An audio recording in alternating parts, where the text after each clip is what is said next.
तो यहाँ पे हमने दिया एट द रेट, और एट द रेट में बोला कि इसके अंदर जाओ और फाइंड फॉर्मूले से हमने यहाँ पे 1 से लिया, तो इसने बता दिया कि 25 के ऊपर क्या है हमारा,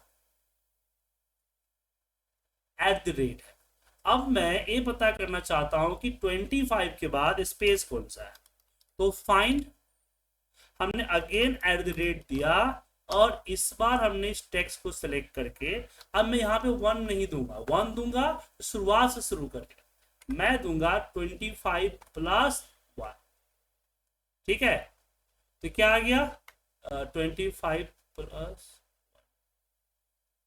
तो एट द रेट नहीं, स्पेस करना, माफ कीजिएगा, एट द रेट एक ही बार है ना, स्पेस, तो आ गया। मतलब कि हमें जो लास्ट में आ रहा है 38 ए पता चल गया, बट स्टार्टिंग में जो ए आ रहा है ना कुमार, इसका पता नहीं चला। बात समझ में आया सर, एट द रेट, क्योंकि हमारे पास कोई ऐसा फॉर्मूला नहीं है जो एट द रेट से पहले का जो स्पेस है वो पता कर, एक्सेप्ट, मतलब रिवर्स में नहीं चलता है, इसलिए इसको वीवीए पे ले जाना। तो यहाँ पे समझिए वीवीए पे कैसे कर रहा हूं, इसको समझिए। तो सब्जेक्ट हमने ले लिया, मान लीजिए ईमेल का नाम से लिया, सब्जेक्ट नहीं सर, ये चाहिए ना, क्या बोलते हैं, फंक्शन। तो फंक्शन हमने ईमेल लिया और यहां पे किया एन एज ए स्ट्रिंग,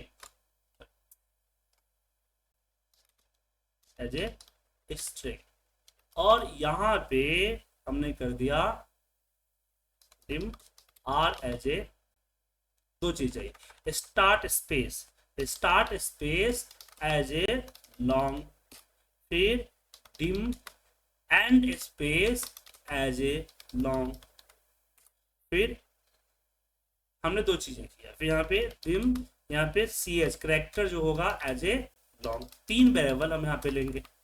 अब यहाँ पे देंगे ch equal to in str, हमने क्या बोला, इन str, हमने बोला स्टार्ट से शुरू करो, और क्या ढूंढना है, एट द रेट, स्टार्ट से शुरू करो, किस में ढूंढना है, तो हमने बोला n में ढूंढना है, और क्या ढूंढना है, तो हमने बोला यहाँ पे एट द रेट, यहाँ पे उल्टा लगता है, इन str बिल्कुल फाइंड की तरह है, बट यहाँ पे उल्टा हो जाता है। तो ये क्या करेगा, अगर मैं एक मिनट ईमेल पे इक्वल टू ch किया, तो आप रिजल्ट देखेंगे कि जो 25 है ना, ये 25 निकाल के देगा, ईमेल हमने इसको 25 दिया, तो ये एट द रेट दिया। अब मुझे इसके बाद वाला, मुझे इसका स्टार्टिंग चाहिए, ये वाला चाहिए, ठीक है। हाँ, एट द रेट का करेक्टर अकाउंट, सुजीत को 1 करेगा, यू के 2 करेगा, जे को 3 गिनेगा ना, उस तरह से गिनते गिनते एट द रेट तक पहुंचेगा, तो 25। अब हमने क्या किया, यहाँ पे लगाया फॉर्मूला, अब हमने किया है start space equal to in str reverse, ठीक है। किसके अंदर ढूंढना है, n के अंदर है, क्या ढूंढना है, स्पेस ढूंढना है, और हमने बोल दिया कि भाई ch से ढूंढना शुरू करना है, समझ गए। अब मैं यहाँ पे अगर sorry email equal to ch करूं, सॉरी एस करूं, तो आप देखेंगे कि ये आ गया आपका 19 क्या आया, स्टार्टिंग पोजीशन, नहीं एट द रेट से पहले का स्पेस, अब मुझे एट द रेट के बाद का स्पेस चाहिए, ठीक है। तो यहाँ पे एंड स्पेस के लिए वही इन str चलाऊंगा, और एंड का तो मैं पता ही है कि स्टार्टिंग करना है ch+1 से, या ch से स्टार्ट करना है, और मुझे ढूंढना है किसके अंदर, n के अंदर, और क्या ढूंढना है, तो स्पेस ढूंढना है, ठीक है। तो अगर मैं, ये आपका क्या निकाल कर देगा, 38 निकाल कर दे देगा, ठीक है। तो 19 से लेके 38 तक का फिगर मुझे चाहिए, तो उसके लिए क्या लगाएगा फॉर्मूला, मिड का, मिड में हमने बोला कि n से n के अंदर जाओ, स्टार्ट किससे करना है, तो स्टार्ट स्पेस +1 से शुरू करना है, स्पेस के बाद स्पेस भी ले लेगा।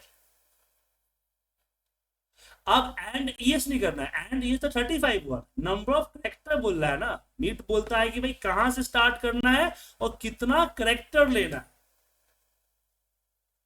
तो हम E S minus S S मतलब कि एंड माइनस से स्टार्ट कर देंगे। आ गया, आ गया सर, kumar@iptindia.com।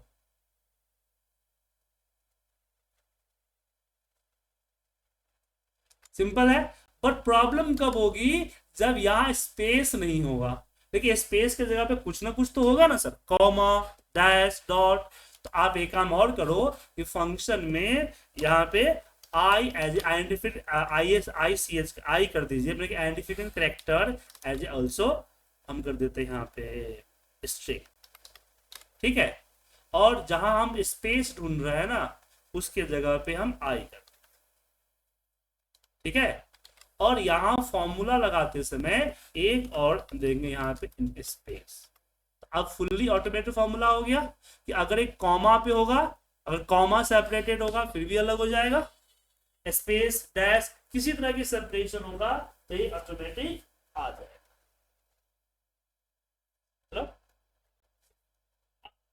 अब यहाँ पे जो करेक्टर आपको आया, एक जो करेक्टर आया, इस पे एक गारंटी थोड़ी है कि हर बार स्पेस ही होगा। अगर मान लीजिए कॉमा कॉमा हुआ तो क्या कीजिएगा,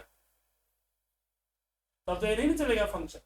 तो मैंने क्या किया, फॉर्मूले के अंदर एक इनपुट था ना उसके जगह पे दो इनपुट कर। एक तो आप इनपुट कीजिए अपना करेक्टर टेक्स्ट इसमें अलग करना है, और एक ऐड कीजिए कि जिसके बिहाफ पे अलग करना है, मुझे स्पेस के बिहाफ पे अलग करना है ना, सेपरेटेड स्पेस है ना मेरा। और यही चीज हमने कोडिंग के अंदर चेंज की। तो कोडिंग के अंदर इनपुट में हमने यहाँ पे दो दे दिया, एक हमने करेक्टर स्ट्रिंग और दूसरा भी स्ट्रिंग दे दिया। क्या, अब जो मैनुअली हम स्पेस देते थे ना, वो मैनुअली स्पेस ना देके आई को कॉल कर दिया। समझे जी।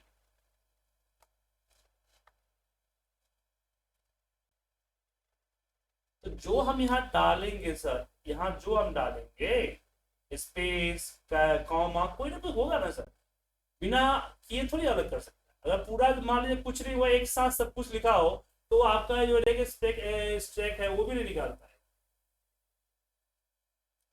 तो सर सबको एक ही करेक्टर मान लेगा ना फिर। ठीक है, अब बताइए कि चैट जीपीटी ने जो आपको दिया ओ और मेरा कौन सिंपल, और ये सब पे चलेगा क्योंकि इनिशियल रिवर्स फॉर्मूला वीवीए क्या है जो शुरू से है 2003 से हम इसको यूज कर रहे हैं, और इनिशियल रिवर्स भी आपका सेम ही है। तो ये सारे वर्जन पे चलेगा। ठीक है, समझिए ना। तो कोड आप इसलिए तो बोल रहा हूं कि चैट जीपीटी के भरोसे से आप काम तो कर लेंगे, लेकिन प्रॉब्लम होगी जब तक उसके चीजों को समझेंगे नहीं, जानेंगे नहीं कि क्या होता है, कैसे होता है, क्यों होता है, तब तक उसको यूज नहीं कर पाएंगे।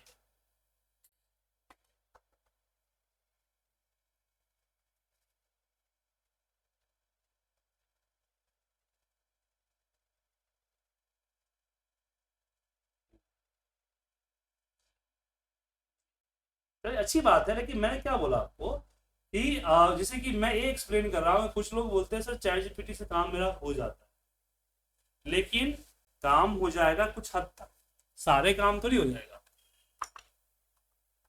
नया सर कि नहीं। तो मैं चाहूंगा जितने भी फॉर्मुलेज है ना सर सबको ट्राई कीजिए। सबको ट्राई तो नहीं किया अभी तक, सबको ट्राई कीजिए एक बार। ठीक है, सारे फॉर्मुलेज को ट्राई कीजिए, ठीक है, उस रिलेटेड में। उसके बाद हम कल एक लास्ट फॉर्मूला की क्लास लेंगे आपके साथ, जिसमें हम आपको डायरेक्टरी के जो फॉर्मुलेज हैं उसके बारे में समझाएंगे, और फिर हम यूजर फॉर्म की तरफ चलेंगे। ठीक है,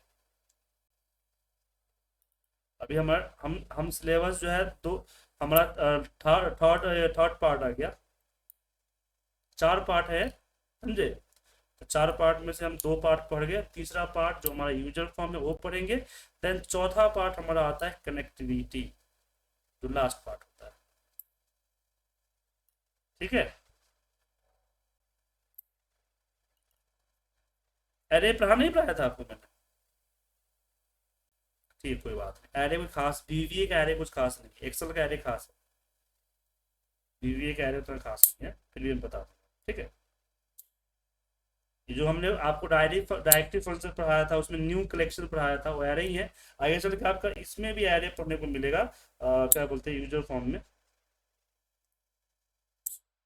ठीक है, यूजर फॉर्म में एरे पढ़ाता हूँ मैं।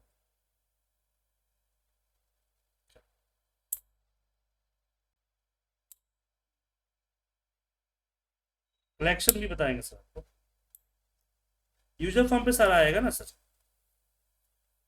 यूजर फॉर्म पे सारा। डिपेंडेंट लिस्ट बॉक्स बनाएंगे तो उसमें कलेक्शन का अच्छा अच्छा यूज है। अच्छा, तो डीआईआर फंक्शन का कलेक्शन पढ़ाया ही था आपको मैंने। तो वही है सर, उसमें कलेक्शन में कुछ ये नहीं है, अलग नहीं है। कलेक्शन का काम ये होता है कि अपने अंदर मल्टीपल डेटा को ऐड करना, और मल्टीपल डेटा में बस एक चीज कॉमन होता है कि वो मल्टीपल शीट एंट्री नहीं लेता है। ठीक है, चलिए, तो मिल, आज के लिए इतना ही सर। इसको प्रैक्टिस कीजिए ना पहले आप। बड़ा स्लो प्रैक्टिस, प्रैक्टिस आपकी बड़ी स्लो होती है ना, इसलिए ज़्यादा नहीं पढ़ाता। चलो, ओके, आज के